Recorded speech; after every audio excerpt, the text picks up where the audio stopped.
Hello everybody.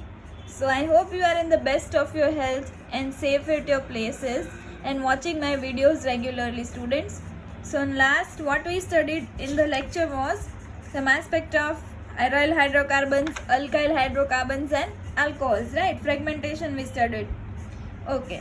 So in today's video what we are going to see is fragmentation only, but the fragmentation of other functional groups and other molecules. Like now we are going to study is mass spectra of ethers. Okay, this is important from your theory point of view because now it is decided that your theory exams will be taken, so prepare accordingly. Okay, so M plus peak is small but large sample size makes it observable. Okay, so M plus peak that is present in your compound will be small, but if the size of the sample is large, then you can see it properly. Okay, presence of an oxygen atom can be deduced from strong peak at M by Z 31, 45, 59, 73. That is for RO, that is ether. આપણને જે ether દેખાતું હોય એની માટે પછી આ CH3, suppose R ને હું CH3 consider કરું તો CH3O CH2 પ્લસ એટલે આ 31 એ હશે, આ 45 એ હશે, this will be at 59 and so on. CH3O CH2 CH3 plus etc. Okay, so આવી રીતના એનું fragmentation થતું હશે. Cleavage of CC, cleavage means fragmentation of carbon bond next to oxygen atom takes place. બરાબર છે, એટલે કાર્બન બોન્ડ હોય એનું ફ્રેગમેન્ટેશન થતું હોય કેના ઓક્સિજનની બાજુનો જે ઇથરનો ઓક્સિજન હોય એની બાજુનો જે કાર્બન બોન્ડ હોય એનું ફ્રેગમેન્ટેશન થતું હશે. કેવી રીતે? This way. સપોઝ આવી રીતના કોઈ ઇથર લઉં છું તો શું થતું હશે? કાર્બન બોન્ડ બ્રેક થતો હશે. દેટ મીન્સ હોમોલિટિક ક્લીવેજ થતું હશે. એક ઇલેક્ટ્રોન આ સાઈડ આવશે, એક ઇલેક્ટ્રોન અહીંયાનું આમ આવશે અને એક ઇલેક્ટ્રોન અહીંયા જતો રહેશે. દેટ મીન્સ અહીંયા રેડિકલ બનશે પ્લસ હવે શું થશે? CH અહીંયા આ બોન્ડ બની ગયો એટલે આ ડબલ બોન્ડ આવી ગયો, આની પર પોઝિટિવ ચાર્જ એમનેમ છે અને આ બેના લોન પેર્સ જે છે એ જ. ઓકે, હવે એનું પાછું શું થઈ જશે? રેઝોનન્સ થશે. શું કામ રેઝોનન્સ થશે? બિકોઝ આ ઓક્સિજન પર પોઝિટિવ ચાર્જ સ્ટેબલ ના હોય એટલે આ જે પાઈ બોન્ડના ઇલેક્ટ્રોન્સ હશે એ આખા લઈ લેશે. એટલે એ પોતે તો ઓક્સિજન પાસે ઇલેક્ટ્રોન્સ આવી ગયા પણ આ કાર્બન છે ઇલેક્ટ્રોન ડેફિશિયન્ટ થઈ ગયો. બરાબર છે, એટલે એના ઉપર આવશે પોઝિટિવ ચાર્જ અને ઓક્સિજન છે એ ન્યુટ્રલ થઈ ગયો અને આનો M by Z હશે 73. ઓકે, આવી રીતના ફ્રેગમેન્ટેશન થશે. Now, if we put R is equals to H, તો શું થશે? CH3 CH2 આવી રીતના કોઈ મોલિક્યુલ હશે. Now, હવે CC બોન્ડનું ક્લીવેજ થવાનું છે તો CC બોન્ડ આ સાઈડ પણ છે અને આ સાઈડ પણ છે, ગમે તે સાઈડથી થઈ શકે. ઓકે, સો આમાં શું થતું હશે? આમાં પણ હોમોલિટિક ક્લીવેજ થશે. હોમોલિટિક અને હેટરોલિટિક આપણે બંને જોયેલા છે. ઓકે, સો એક ઇલેક્ટ્રોન આ સાઈડ આવશે, આ એક ઇલેક્ટ્રોન અહીંયા આવી જશે અને એક ઇલેક્ટ્રોન આ CH3 ઉપર રેડિકલ બની જશે. એટલે આ CH3 રેડિકલ નીકળી ગયો, છૂટો પડી ગયો. એટલે રહ્યું શું આપણા મોલિક્યુલમાં? આવું બનશે કંઈક, આનો ડબલ બોન્ડ બની ગયો, આ રેડિકલ અને આ સાઈડથી રેડિકલ, એટલે આ ડબલ બોન્ડ બની ગયો, આ પોઝિટિવ ચાર્જ, આની પાસે બે ઇલેક્ટ્રોન્સ હોય જ ઓક્સિજન એ તો રહેશે જ. હવે શું થશે? સેમ આ ઓક્સિજન છે એના પર પોઝિટિવ ચાર્જ આવી ગયો, એ કોઈ દિવસ સ્ટેબલ હોય નહીં એટલે આ શું કરશે? આ બે ઇલેક્ટ્રોન્સ ઓક્સિજન લઈ લેશે આવી રીતે. બરાબર છે, એટલે આ ઓક્સિજન તો છે ન્યુટ્રલ થઈ ગયો પણ આ કાર્બન છે ઇલેક્ટ્રોન ડેફિશિયન્ટ થઈ ગયો. હવે કાર્બન ઇલેક્ટ્રોન ડેફિશિયન્ટ થાય તો એની પર શું આવશે? પોઝિટિવ ચાર્જ અને આનો M by Z હશે 87. આ કેનાથી થયું? હોમોલિટિક ક્લીવેજથી. હવે સેકન્ડ પોસિબિલિટી શું હશે? મેકલેફર્ટી રીઅરેન્જમેન્ટ થતું હશે. બરાબર છે, કેવી રીતે? સપોઝ આપણે આ જે મોલિક્યુલ છે એને જ લીધો, એને અરેન્જ કર્યો, ઉપરનો છે એને. હવે શું થાય છે આમાં? C આ મોલિક્યુલ છે આપણી પાસે, હવે આ સાઈડથી બ્રેકિંગ થતું હશે. કેવી રીતે થતું હશે? આ હાઇડ્રોજન છે CH3 માંથી CH એક H ને આપણે એમને બતાવી દીધો. હવે આ H છે એક ઇલેક્ટ્રોન અહીંયા આપશે અને લઈને જશે આ ઓક્સિજન સાથે અટેચ થવા. આ સાઈડથી એક રેડિકલ અહીંયા આવશે, આ સાઈડથી એક રેડિકલ અહીંયા આવશે, આ એક રેડિકલ અહીંયા આવશે. બરાબર છે, એટલે અહીંયા જે હાઇડ્રોજન છે અટેચ થઈ ગયો આની સાથે. ઓકે, હવે શું થશે? સેમ ઉપર જેવી કન્ડિશન, આની પાસે પોઝિટિવ ચાર્જ આવી ગયો. હવે પોઝિટિવ ચાર્જ છે તો સ્ટેબલ ના હોય એટલે આ લઈ લેશે પોતાના ઇલેક્ટ્રોન્સ. હવે પોતે ઇલેક્ટ્રોન્સ લઈ લે ઓક્સિજન, તો આ કાર્બન છે ઇલેક્ટ્રોન ડેફિશિયન્ટ થઈ જશે. બરાબર છે? આવી રીતના રીઅરેન્જમેન્ટ થતું હશે. આ ઓક્સિજન છે એની સાથે હાઇડ્રોજન છે જોઈન થઈ ગયો. ઓકે, આવી રીતના થતું હશે. હવે CO, હવે આ ઉપરનું જોઈએ શું હતું? બધું CC બોન્ડ ક્લીવેજ હતું. હવે CO bond cleavage, CO bond cleavage with charge remaining on the alkyl fragment. બરાબર છે? આમાં ચાર્જ હશે કોની ઉપર હશે? અલ્કાઇલ ફ્રેગમેન્ટ હશે એના ઉપર ચાર્જ રહેશે. સપોઝ આવી રીતનો કોઈ ઈથર છે તો શું થશે? હિટ્રોલાઇટિક ક્લીવેજ થશે. હિટ્રોલાઇટિક ક્લીવેજ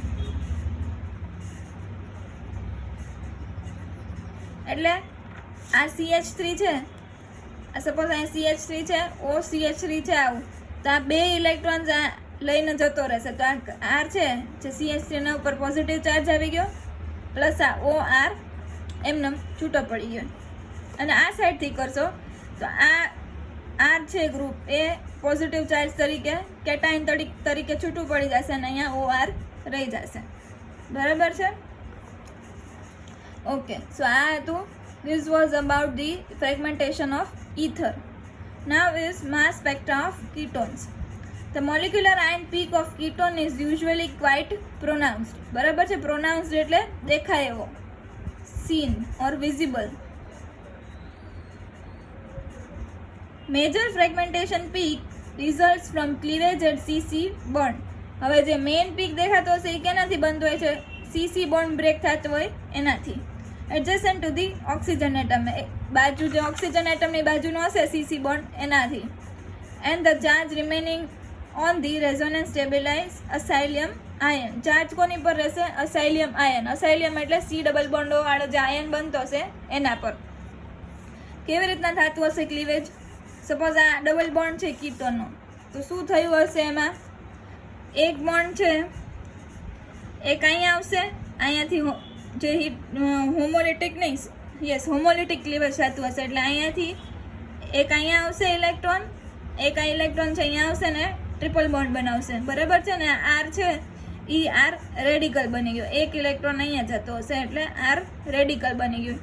સો R ડેશ, આ જે R ડેશ છે પછી આ ટ્રિપલ બોન્ડ બની ગયો, આ C છે C ટ્રિપલ બોન્ડનો ટ્રિપલ બોન્ડ અને આવી રીતના પોઝિટિવ ચાર્જ. હવે આ પાછું પોઝિટિવ ચાર્જ આવ્યો એટલે સ્ટેબલ નહીં રહી શકે. એટલે શું થશે? આ બન્યું એ શું છે? અસાઇલિયમ આયન છે, અસાઇલિયમ આયન. હવે આ પાઈ બોન્ડના ઇલેક્ટ્રોન્સ પોતે લઈ લેશે. શું કામ? કેમ કે પોઝિટિવ ચાર્જ છે ઓક્સિજન ઉપર, સ્ટેબલ નહીં હોય એટલે. અને અહીંયા શું થશે? આ કાર્બન છે ઇલેક્ટ્રોન ડેફિશિયન્ટ થઈ ગયો એટલે એના પર આવશે પોઝિટિવ ચાર્જ. એ આ રેઝોનન્સ સ્ટ્રક્ચર તમને બતાવ્યું છે. વળી અગેન શું થશે? આ જે ઇલેક્ટ્રોન્સ હશે લોન પેર્સ એ અહીંયા આવશે અને આ રેઝોનન્સને પાછું આવી રીતના લઈ જશે. આવી રીતના રેઝોનન્સ થતું રહેશે.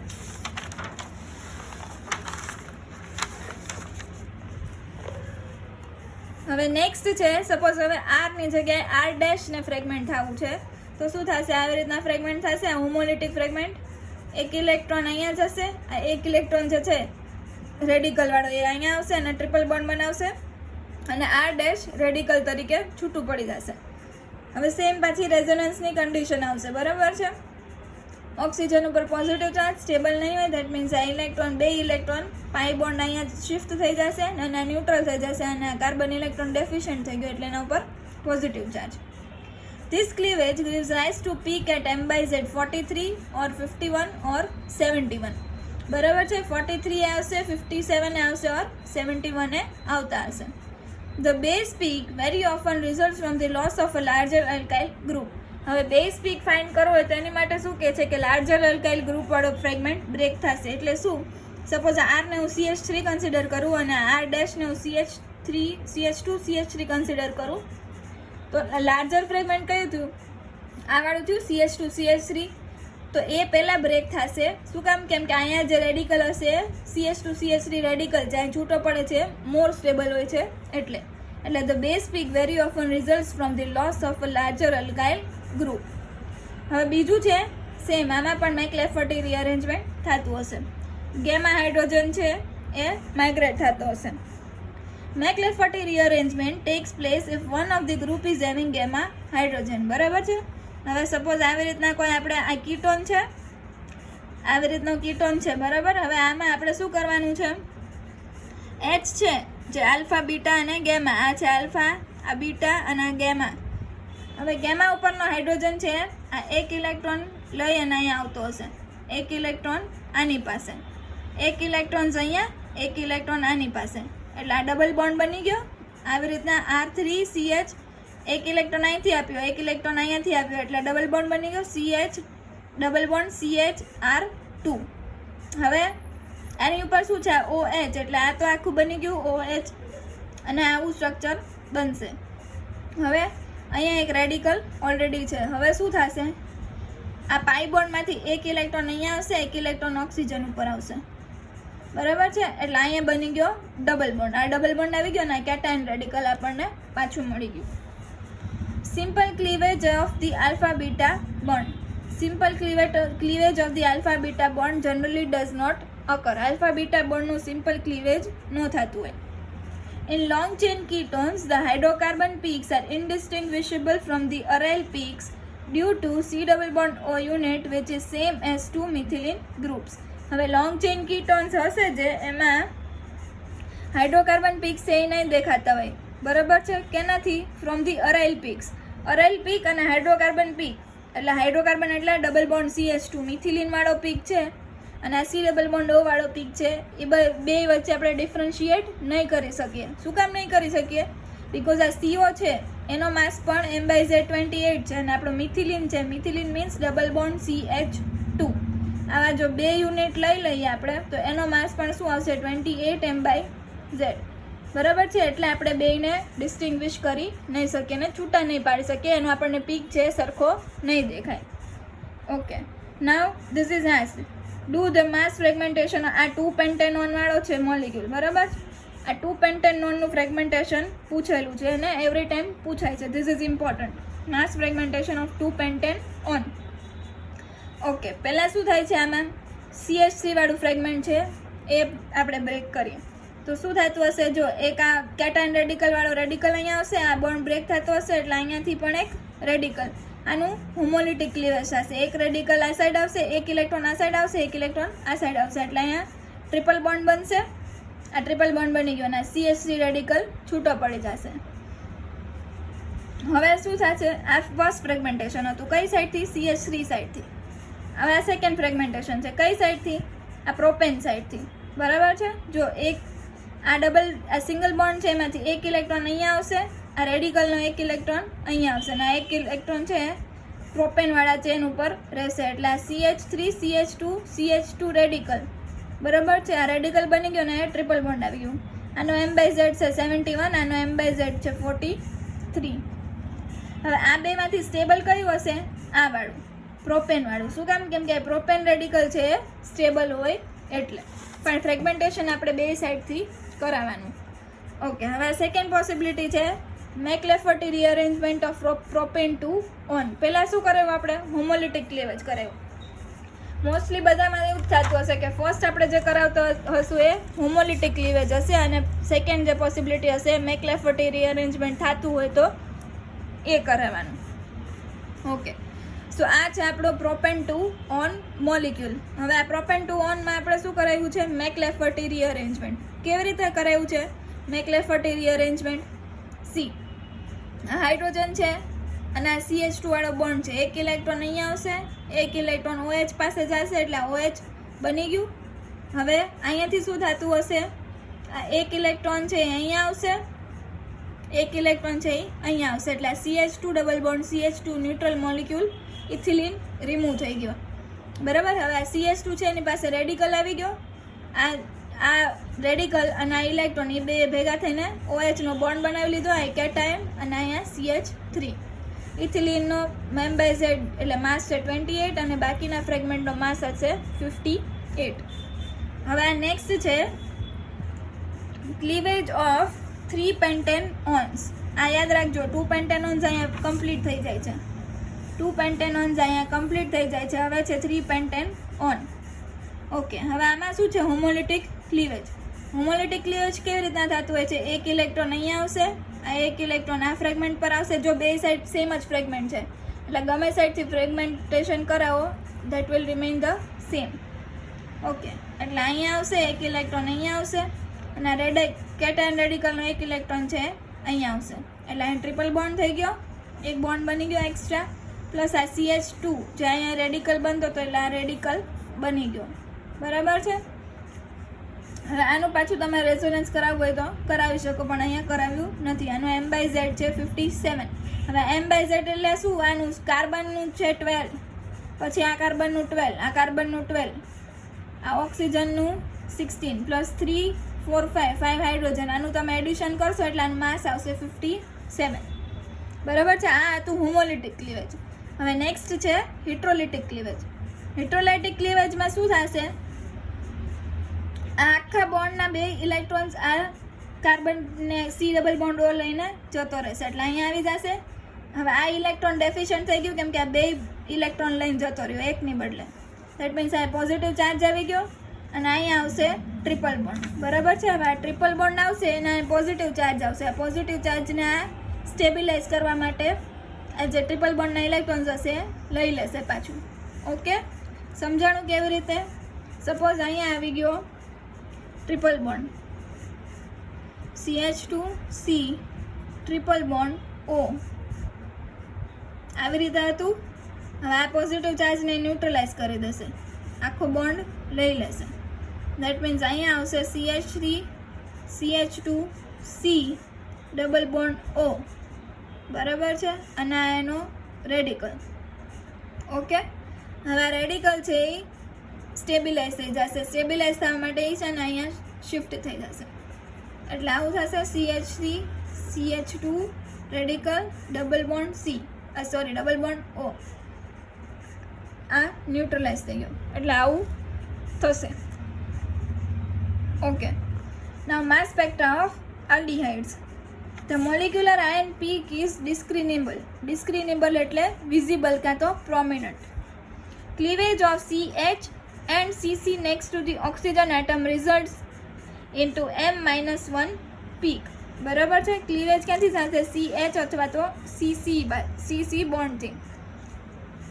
એન્ડ રિઝલ્ટ્સ ઇન્ટુ, જો CC બોન્ડ ક્લીવેજ થતો હોય તો M-R પીક મળે અને CH બોન્ડ ક્લીવ થતો હોય તો M-1 પીક મળે. હવે M-1 કેમ? કેમ કે હાઇડ્રોજનનો માસ 1 હોય એટલે M-1 પીક. અને MR કેમ? કેમ કે CC થી ક્લીવ થાય છે. કાર્બન જેટલો અહીંયા માસ હશે એ MR નો હશે. ઓકે, એટલે M-1 અને MR. Okay, sometimes M-1 peak is intense even then M+. કોઈક વાર શું થતું હશે? M-1 પીક હશે M+ કરતાં બી ઇન્ટેન્સ હશે. M/Z 29 present in C4. M/Z કેટલો? 29 પ્રેઝન્ટ કેમાં હશે? C4 માં. And higher aldehydes is due to C2H5+ ion. બરાબર છે? C2H5+ ion ના લીધે M/Z 29 એક પ્રેઝન્ટ હશે fragment or peak. In C4 and higher aldehydes, McLafferty rearrangement occurs to give M/Z 44, 58 and 72 peaks etc. Okay, so M/Z 44 એટલે C4 carbon વાળું જે હશે એની આપણે વાત કરીએ છીએ. M/Z 44 છે, R1 છે, એને આપણે H કન્સિડર કર્યો છે આમાં. હવે શું થતું હશે? આ બોન્ડ છે એ બ્રેક થતો હશે. કેવી રીતે? હોમોલિટિકલી. એટલે એક ઇલેક્ટ્રોન આ લઈ જશે, એક ઇલેક્ટ્રોન અહીંયા આવશે. હવે શું થતું હશે? આ કેટાયન રેડિકલનો એક ઇલેક્ટ્રોન અહીંયા આવશે એટલે આ ડબલ બોન્ડ બની ગયું, અહીંયા રેડિકલ. બરાબર છે? ને આ રેઝોનન્સ કરતું હશે. હવે 44, 58, 72 એ કેવી રીતે? આ એક પહેલાં 44 આપણને એક ફ્રેગમેન્ટ મળ્યો, પછી -CH2 થતું હશે. હવે CH2 માઇનસ થાય એટલે 58 - 44 કરો એટલે 14 એટલે CH2 એટલે પછી CH2 ફ્રેગમેન્ટ બનતું હશે, પછી પાછું CH2 ફ્રેગમેન્ટ બ્રેક થતું હશે. એવી રીતે આ 44, 58 અને 72 આવે છે. માસમાં કાંઈ નથી, તમારે ખાલી ફ્રેગમેન્ટેશન કરતું જવાનું અને જેટલો મોલિક્યુલર વેઇટ હોય એને માઇનસ કરતા જવાનો એટલે એનો ફ્રેગમેન્ટ મળતો જશે. M-8 peak is observed due to loss. M-18 peak is observed due to loss of water. હવે કોઈક વાર વોટર મોલિક્યુલ રિમૂવ થઈ જતું હોય રીઅરેન્જમેન્ટ થઈને તો M-18 પીક મળતો હશે. M-28 is obtained due to loss of C2H4 ethylene in a straight chain aldehyde. હવે કોઈક વાર M-28 નો પીક પણ મળતો હશે. કેવી રીતે? તો કે આલ્ડીહાઇડમાંથી ઇથિલિન મોલિક્યુલનું ફ્રેગમેન્ટેશન થયેલું હશે. In aromatic aldehydes, M-1 is more than M+. બરાબર છે. એરોમેટિક આલ્ડીહાઇડમાં શું હોય છે? M-1 એટલે કે H વાળો M જે માસ સાથે એમાં જે હાઇડ્રોજન રિમૂવ થયેલો પીક હશે એ મોર ઇન્ટેન્સ હશે. M-1 eliminates carbon dioxide and gives a phenyl ion. બરાબર છે. હવે જે M-1 વાળો પીક હશે એમાંથી પણ શું થતું હશે? CO રિમૂવ થઈ જતું હશે. સપોઝ આવી રીતના છે તો પહેલાં હાઇડ્રોજન રિમૂવ થાય, પછી આ CO રિમૂવ થાય. CO આખો રિમૂવ થઈ જાય તો શું મળે? ફિનાઇલ આયન મળે. અને આ ફિનાઇલ આયન હશે તમારો M/Z77. ઓકે, આવી રીતના કે છે. Okay, so now what we are going to see is mass spectra of acid. એસિડનો માસ સ્પેક્ટ્રા ઇમ્પોર્ટન્ટ છે. It is asked in 2 marks. Molecular ion peak is very weak but usually discernible. બહુ weak હોય છે પણ generally દેખાય એવો હોય છે. Most characteristic peak is M/Z at 60. This is important for MCQ. 60 એ M/Z નો પીક આવે છે રિઝલ્ટિંગ ફ્રોમ મેકલેફર્ટી રીઅરેન્જમેન્ટ. આમાં પણ મેકલેફર્ટી રીઅરેન્જમેન્ટ થાય છે. કેવી રીતે? સી, આ એસિડ ગ્રુપ છે. હવે આલ્ફા, બીટા, ગેમા. ગેમા ઉપર એક હાઇડ્રોજન છે. ઓકે, શું થતું હશે? એક જે છે આ બોન્ડમાંથી એક ઇલેક્ટ્રોન હાઇડ્રોજન અને આ એક ઇલેક્ટ્રોન આનો કમ્બાઈન થતો હશે. અહીંયા એક ઇલેક્ટ્રોન આવશે, આ બોન્ડ બ્રેક થતો હશે. અહીંયા એક ઇલેક્ટ્રોન, અહીંયાથી આ એક ઇલેક્ટ્રોન. બરાબર છે. એટલે આ ડબલ બોન્ડ એટલે R3CH double bond RCH2 remove થઈ ગયું અને આપણી પાસે શું વધ્યું? અહીંયા CH રેડિકલ. બરાબર છે. C double bond OH. હવે આમાંથી શું થતું હશે? આ રેડિકલ છે એટલે આ બોન્ડ બ્રેક થતો હશે. ઓકે, સો આ એક ઇલેક્ટ્રોન અહીંયા, આની પાસે ઓક્સિજન પાસે એક ઇલેક્ટ્રોન અહીંયા, એટલે આ ડબલ બોન્ડ બની જશે. આ રેડિકલ અને આનો એટલે અહીં ડબલ બોન્ડ અને ઓક્સિજન પાસે કેટાઇન અને રેડિકલ. અને આનો R1 = H લઈએ તો M/Z આનું આવશે 60. M/Z એટલે તમારે એનું ટોટલ કરવાનું રહેશે. કેનું? કાર્બન, હાઇડ્રોજનના, ઓક્સિજનના માસનું. For short chain peak for MOH and MCOOH are prominent. હવે શોર્ટ ચેન હોય તો કોઈ વાર શું થતું હોય? OH નું ફ્રેગમેન્ટ મળતું હોય ને કાં તો એમ આખું આ COOH પણ બ્રેક થઈ જતું હોય. This is due to CC cleavage next to carbonyl group. કેવી રીતના થતું હશે? કાર્બોનિલની બાજુનો જે CC ક્લીવેજ થાય એનાથી મળતું હશે. If charge is with oxygen containing fragment then M/Z 45, 59, 73, 87 etc. are obtained. જો ચાર્જ હોય ઓક્સિજન પાસે હોય તો આ ફ્રેગમેન્ટ તમને મળતા હશે આવા. અને અલ્કાઇલ ફ્રેગમેન્ટ gives M/Z 29, 43, 57 અને 71. પાછળનો જે અલ્કાઇલ પાર્ટ વધશે એનું આ ફ્રેગમેન્ટ હશે, એના M/Z કેટલા હશે? 29, 43, 57, 71 etc. Next is mass spectra of amides. The molecular ion peak is usually discernible. Discernible એટલે visible, દેખાય એવો. મોલિક્યુલર આયન પીક છે દેખાય એવો હશે. The base peak at M/Z 59 is higher than the molecular peak in the propionamide and this is due to McLafferty rearrangement. This is important for MCQ.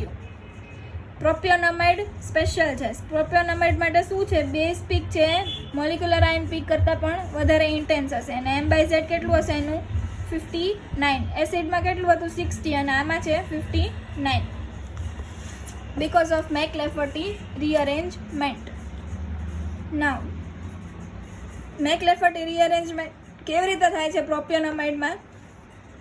that we have to see. ચલો, આ છે alpha, beta, gamma. Same procedure કરવાની છે બધામાં. આ bond છે એ break થતો હશે. આ એક ઇલેક્ટ્રોન હાઇડ્રોજનનો અને એક ઇલેક્ટ્રોન અહીંયા કેટાઇન રેડિકલ વાળા બે કમ્બાઈન થતા હશે. આ એક ઇલેક્ટ્રોન અહીંયાથી બોન્ડ બ્રેક થતો હશે. આ એક ઇલેક્ટ્રોન અહીંયા, એક ઇલેક્ટ્રોન કાર્બન પર, એટલે કાર્બન પર રેડિકલ. આ OH બોન્ડ બની ગયો. આ double bond C double bond O. બરાબર છે. નેક્સ્ટ સ્ટેપમાં શું થતું હશે? આ રેડિકલ છે એટલે આ બોન્ડ પાઈ બોન્ડ છે એ બ્રેક થતો હશે. એક ઇલેક્ટ્રોન અહીંયા, એક ઇલેક્ટ્રોન ઓક્સિજનનું બોન્ડ, એટલે આપણને કેટાયન રેડિકલ પાછો મળી જાય ને C ડબલ બોન્ડ CH2. અહીંયા OH નો હોય, this is printing mistake, this is NH2. Okay, અને આનો M/Z હશે 59. Primary amide give a strong peak at M/Z 44 from the cleavage of RCONH2 bond. બરાબર છે, પ્રાઇમરી અમાઇડ હશે RCONH2 બ્રેક થશે RCONH2 અને એનો M/Z હશે 44.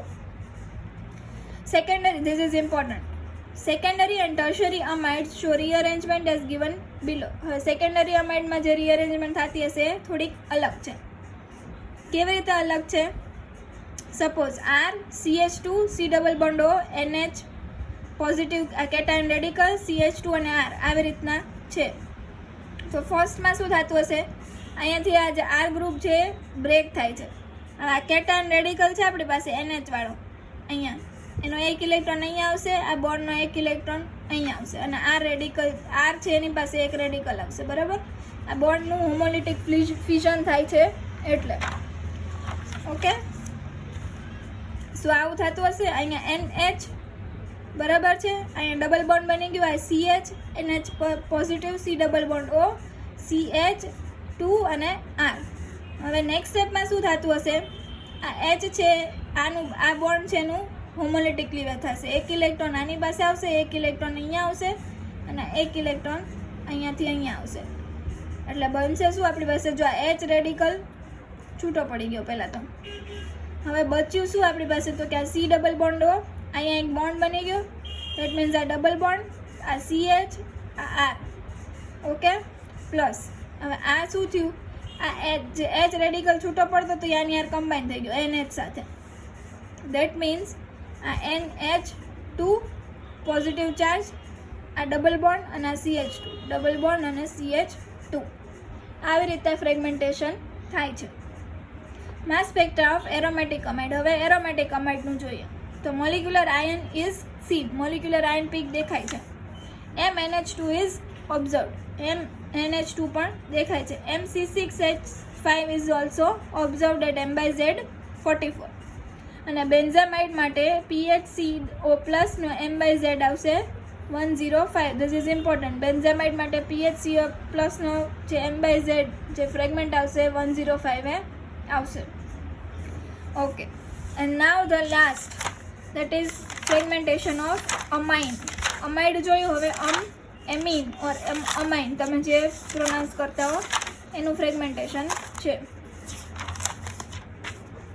Okay, so mass spectra of amine. First is aliphatic amine. Molecular ion peak is very weak, બહુ weak હોય.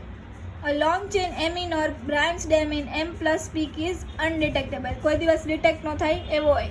કેમાં? એમિન્સમાં. This is important, you have to remember. The base peak results from C cleavage next to nitrogen. Base peak માટે શું હોય?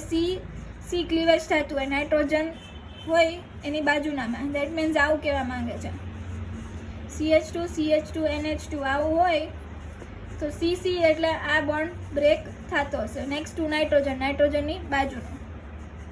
The base peak results from CC cleavage next to nitrogen.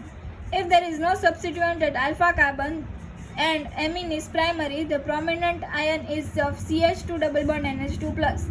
બરાબર છે, અહીંયા હશે કેટાયન રેડિકલ. આવી રીતે શું થતું હશે, એક ઇલેક્ટ્રોન અહીંયા, એક ઇલેક્ટ્રોન અહીંયા, આ એક ઇલેક્ટ્રોન અહીંયા. દેટ મીન્સ અહીંયા હશે CH3 CH2 radical plus CH2 double bond NH2 plus. આ જ કહેવા માંગે છે એ લોકો કે જો કોઈ અહીંયા સબસ્ટિટ્યુઅન્ટ ન હોય આલ્ફા કાર્બન ઉપર, દેટ મીન્સ આ પ્રાઇમરી અમાઇન છે, તો એમાં CH2 ડબલ બોન્ડ NH2 નો પ્રોમિનન્ટ પીક આવશે. ઓકે, તો next is aromatic amine. Molecular ion peak is very intense. હવે જો અમાઇન જે અલ્કાઇલ ઓર એલિફેટિક અમાઇન હતું એમાં મોલિક્યુલર આયન પીક દેખાતો જ નહોતો, બટ ઇન એરોમેટિક અમાઇન બહુ ઇન્ટેન્સ પીક આવે છે. A loss of one hydrogen atom results into M-1 peak with the moderate intensity. એટલે આવું કેવું છે, NH2 આવી રીતના હોય તો આ M-1 પીક એટલે હાઇડ્રોજન રિમૂવ થઈ જાય, તો M-1 પીક છે એ કેવો હશે? મોડરેટ, એટલે ઓછી ઇન્ટેન્સિટીવાળો હશે. Compound loose a neutral molecule HCN and gives M-27 peak. હવે કોઈક વાર કમ્પાઉન્ડમાંથી HCN મોલિક્યુલ છે રિમૂવ થાય અને M-28 એ પીક મળતો હશે. This after loss of one more hydrogen gives a peak at M-28. પછી એમાંથી શું થતું હશે? એક પાછો હાઇડ્રોજન રિમૂવ થઈ જતો હશે અને M-28 એ પાછો એક પીક મળતો હશે. સપોઝ આ હું કરું છું એનિલિન લઉં NH2, તો 93 માઇનસ NH NC અને H એનું માઇનસ કરી દઉં એટલે M-27 માઇનસ કરું તો જો 66 અહીંયા પીક દેખાય છે, ઇન્ટેન્સ પીક આવે છે. પેલું ક્યાં છે? 93 એ, પછી 66 છે, બરાબર છે. તો આવી રીતના એ કહેવા માંગે છે. પછી એક હાઇડ્રોજન રિમૂવ કરી દો. અહીંયા કીધું છે this after losing one more hydrogen gives peak at M-28. એટલે આ જે બતાવે છે આ પીકની વાત કરે છે. Okay, so this way fragmentation happens. Here almost 95% of mass spectra or mass spectrometry unit number 4 of your syllabus is completed. Only one video is left and then we'll be starting with unit number 3, that is carbon NMR, 13C NMR.